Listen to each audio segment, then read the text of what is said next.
नमस्कार। शाम के 7 बजे हैं। खबर दमदार के साथ हाजिर हूं मैं अनुपम। प्रदेश की हर छोटी बड़ी खबरों को लेकर के बुलेटिन की शुरुआत करते हैं सबसे बड़ी खबर के साथ। जेवर में नोएडा इंटरनेशनल एयरपोर्ट का शिलान्यास आज हो गया।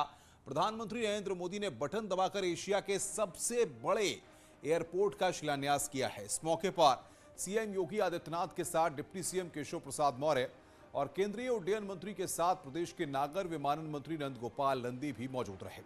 जेवर एयरपोर्ट के शिलान्यास से पहले पीएम मोदी ने एयरपोर्ट के मॉडल को भी देखा। इस दौरान सीएम योगी भी वहां पर मौजूद थे।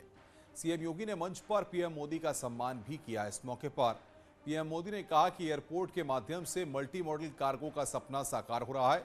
इस पूरे क्षेत्र के विकास को गति मिलेगी। इसके साथ ही पीएम मोदी ने अपने संबोधन के दौरान पिछली सरकारों को भी आड़े हाथों लिया। प्रधानमंत्री नरेंद्र मोदी ने गुरुवार को गौतम बुद्ध नगर स्थित जेवर इंटरनेशनल एयरपोर्ट का शिलान्यास किया और जनसभा को संबोधित करते हुए उन्होंने कहा कि जेवर अब अंतर्राष्ट्रीय पटल पर आ गया है और इसका लाभ उत्तर प्रदेश की जनता के साथ साथ दिल्ली एनसीआर को भी मिलेगा। उन्होंने कहा कि 21वीं सदी का भारत आज एक से बढ़कर एक आधुनिक इंफ्रास्ट्रक्चर का निर्माण कर रहा है। बेहतर सड़कें, रेलवे और एयरपोर्ट सिर्फ इंफ्रा प्रोजेक्ट नहीं होते, बल्कि ये पूरे क्षेत्र का कायाकल्प कर देते हैं, लोगों का जीवन बदल देते हैं। गरीब हो या मध्यम वर्ग, हर किसी को इसका बहुत बहुत लाभ मिलता है। इंफ्रा प्रोजेक्ट की ताकत और बढ़ जाती है जब उनके साथ सीमलेस और अंतिम छोर तक कनेक्टिविटी हो। अब ये एयरपोर्ट इस स्थिति को भी बदलने में मदद करेगा। भाइयों और बहनों, इस एयरपोर्ट के माध्यम से पहली बार देश में integrated multi modal cargo hub की इसकी भी कल्पना साकार हो रही है। इससे इस पूरे क्षेत्र के विकास को एक नई गति मिलेगी, एक नई उड़ान मिलेगी। इन लोगों की सोच रही है अपना स्वार्थ, सिर्फ अपना खुद का, परिवार का या जहां रहते उस इलाके का, उसी को वो विकास मानते थे। जबकि हम राष्ट्र प्रथम, नेशन फर्स्ट की भावना पर चलते हैं। सबका साथ, सबका विकास, सबका विश्वास, सबका प्रयास, यही हमारा मंत्र है। यूपी के लोग गवाह है, देश के लोग गवाह है। बीते कुछ हफ्तों में कुछ राजनीतिक दलों द्वारा किस तरह की राजनीति हुई, लेकिन भारत विकास के रास्ते से नहीं हटा। वहीं एशिया के सबसे बड़े इंटरनेशनल एयरपोर्ट के शिलान्यास के मौके पर बोलते हुए उत्तर प्रदेश के मुख्यमंत्री योगी आदित्यनाथ ने विपक्ष पर हमला बोला है। किसानों ने कभी किसी कालखंड में यहां की गन्ना की मिठास को आगे बढ़ाने का प्रयास किया था, लेकिन भाइयों बहनों, गन्ने की मिठास को कुछ लोगों ने कड़वाहट में बदल करके यहां पर दंगों की एक जो श्रृंखला खड़ी की थी, आज ये देश के अंदर एक नया द्वंद्व बना है कि ये देश गन्ने की मिठास को एक नई उड़ान देगा या जिन्ना के अनुयायियों से फिर दंगा करवाने की शरारत करवाएगा। और यही तय करने के लिए आज आप सबका आह्वान करने के लिए मैं स्वयं आपके बीच यहां पर उपस्थित हुआ हूं।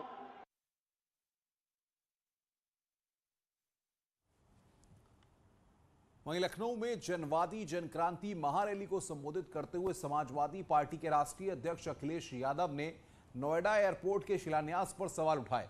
उन्होंने कहा कि जितने एयरपोर्ट बने हैं वो घाटे में हैं और आने वाले दिनों में जेवर एयरपोर्ट भी इसीलिए बना रहे हैं ताकि उसे बेच सकें।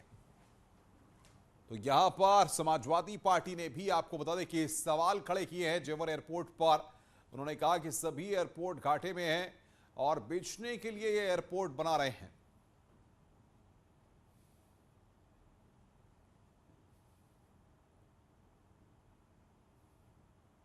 एयरपोर्ट घाटे में, हवाई जहाज घाटे में सरकार एयरपोर्ट बना रही है, गरीब चल नहीं सकता।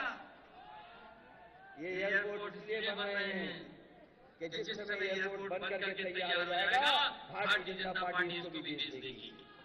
ये शिलान्यास हो रहा है इसलिए हर एयरपोर्ट इनको बेचना है। और अब बात कर रहे हैं उत्तर प्रदेश की सियासत की एक और बड़ी खबर की। समाजवादी पार्टी और आरएलडी के बीच में गठबंधन अब फाइनल हो गया है। 7 दिसंबर को इसका औपचारिक ऐलान कर दिया जाएगा। समाजवादी पार्टी और आरएलडी के गठबंधन पर औपचारिक तौर पर मुहर लग जाएगी। इस बीच खबर आ रही है कि 14 सीटों पर आरएलडी विधानसभा का चुनाव लड़ सकती है, जिसमें मुजफ्फरनगर में 5 सीटें, बिजनौर में 2, मथुरा में 4 सीटों के साथ मुरादाबाद की कांठ सीट पर एसपी आरएलडी के बीच बात बनी है। वहीं 7 दिसंबर को मेरठ एसपी और आरएलडी की बड़ी संयुक्त रैली का आयोजन होगा, जिसमें एसपी मुखिया अखिलेश यादव और आरएलडी मुखिया जयंत चौधरी मौजूद रहेंगे। आखिरकार 7 दिसंबर को वो दिन आ गया है जब समाजवादी पार्टी के मुखिया और आरएलडी मुखिया एक साथ मंच को शेयर करेंगे। हालांकि अभी भी सीटों को लेकर के बहुत ज्यादा बातें खुल करके सामने नहीं आ रही हैं, लेकिन माना जा रहा है कि समाजवादी पार्टी आरएलडी को पश्चिमी उत्तर प्रदेश में कम से कम 36 सीटें देने वाली है। कुल मिलाकर के इस गठबंधन के बाद उत्तर प्रदेश का विधानसभा चुनाव अब ज्यादा इंटरेस्टिंग हो जाएगा।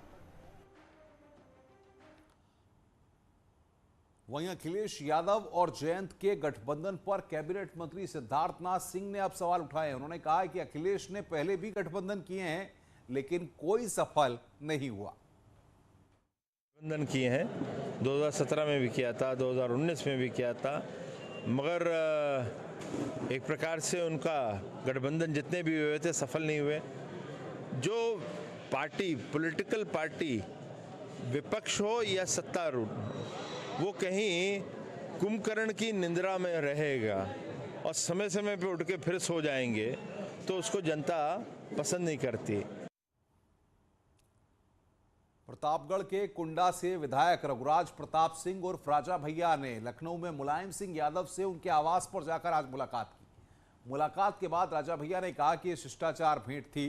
मैं हर साल नेताजी को जन्मदिन की बधाई देने आता हूं, इसलिए इस मुलाकात का कोई राजनीतिक मतलब न निकाला जाए।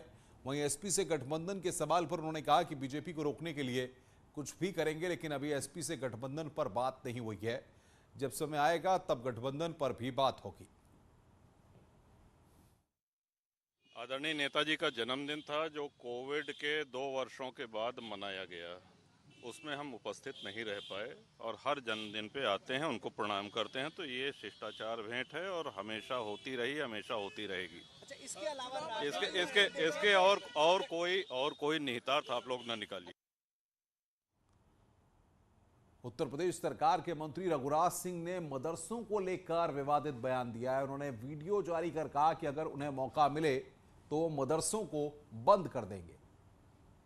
प्रदेश के श्रम और सेवायोजन राज्य मंत्री ठाकुर रघुराज सिंह ने एक बार फिर मदरसों को निशाना बनाते हुए विवादित बयान दिया। उन्होंने कहा कि भगवान ने उन्हें मौका दिया तो वो पूरे देश के मदरसों को बंद कर देंगे, क्योंकि इन मदरसों से ट्रेनिंग लेने के बाद निकलने वाला आदमी आतंकवादी बनता है। भगवान ने मुझे कभी मौका दिया तो पूरे देश के मदरसे बंद कर दूंगा। मदरसे जो हैं आतंकवादियों के अड्डे हैं, आतंकवादी की ट्रेनिंग दी जाती है, क्योंकि यहाँ से जो आदमी निकलता है जो मदरसे से, वह आतंकवादी बनता है, उनकी सोच आतंकवादी बनती है। वहीं दारुल उलूम के प्रवक्ता मौलाना सूफियान निजामी ने राज्य मंत्री के बयान पर ऐतराज जताते हुए कहा कि इस तरह की बयानबाजी सोची समझी साजिश के तहत की जाती है। उन्हीं की पार्टी के अगर लोग उन हजरात के इल्म के और उन हजरात के बयानात से वाकिफ़ ना हों, तो मुझे हैरत होती है इन हजरात के कम इल्मी पर और इन हजरात की सलाहियत पर कि किस तरीके से इनको प्रदेश के अंदर राजमंत्री का दर्जा दिया गया है। गोरखपुर से खबर, जहां पर कांग्रेस के जिला कार्यालय का किराया विवाद अब थाने तक जा पहुंच चुका है। जिस मकान में 2 महीना पहले कांग्रेस का कार्यालय हुआ करता था, उसके मालिक ने राजघाट थाने में एक एफआईआर दर्ज कराई है। मकान मालिक का कहना है कि मकान का किराया 4 लाख हो गया है।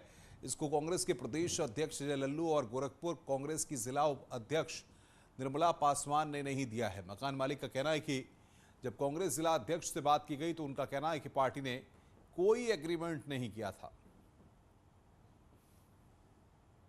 कि ये लोग मेरा किराया जब से हैं तब से आज तक दिए ही नहीं, और जब मैं ताला मार दिया उसके बाद भी कोई पदाधिकारी इनका मुझसे संपर्क नहीं किया।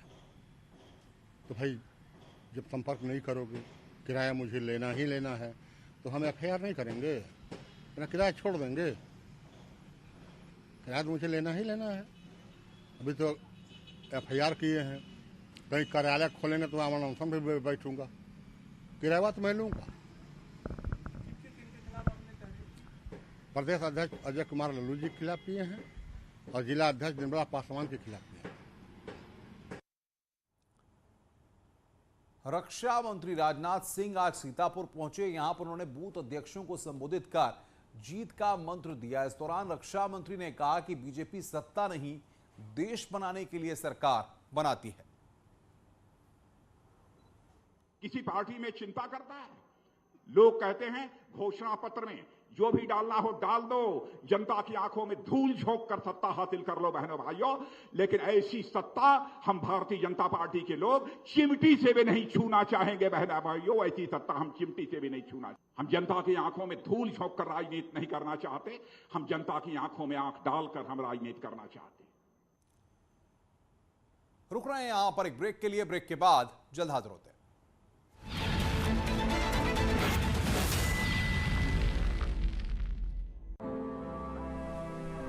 संकल्प से सिद्धि तक उत्तराखंड का कैसे हुआ विकास, मेगा प्रोजेक्ट से लेकर जरूरी सुविधाओं तक कितनी पूरी हुई आस।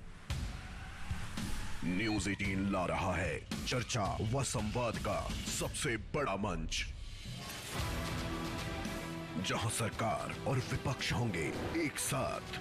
राइजिंग उत्तराखंड देखिए लाइव 26 नवंबर शाम 4 बजे से सिर्फ न्यूज़ 18 उत्तर प्रदेश उत्तराखंड पर।